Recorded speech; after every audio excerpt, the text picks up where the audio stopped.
Mancano gli stipendi di metà aprile, tutto giugno e non ci sono certezze per i mesi di luglio e agosto. È crisi alla IML di Casarza Ligure, l'azienda che produce bulloni e lavorati in acciaio.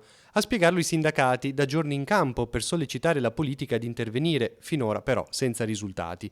Un incontro era in programma lunedì a Genova con l'assessore allo sviluppo economico Andrea Benveduti, ma è slittato al 31 luglio. Ora sembra che anche questa data salterà.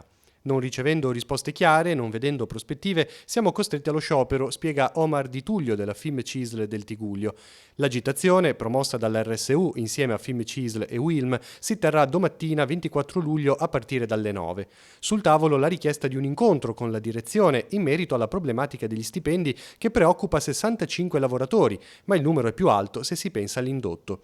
A causare questa situazione, secondo Di Tullio, ci sarebbero vari fattori, soprattutto problemi interni all'azienda e difficoltà legate al mercato internazionale, ad esempio i dazi imposti da Trump che hanno colpito il settore della bulloneria per piattaforme offshore, causando un calo di richieste nella clientela americana della IML. Anche la frana, che nell'aprile dello scorso anno ha colpito i capannoni della Val Petronio, ha un ruolo nell'attuale crisi. La frana è ancora al suo posto, dice Di Tullio, avevano promesso aiuti ma finora non si vedono soluzioni e ci sono vari materiali da portare via. Quello che più ha colpito negativamente i sindacati però è l'assenza del dialogo con l'azienda, ma soprattutto con i vertici della politica genovese.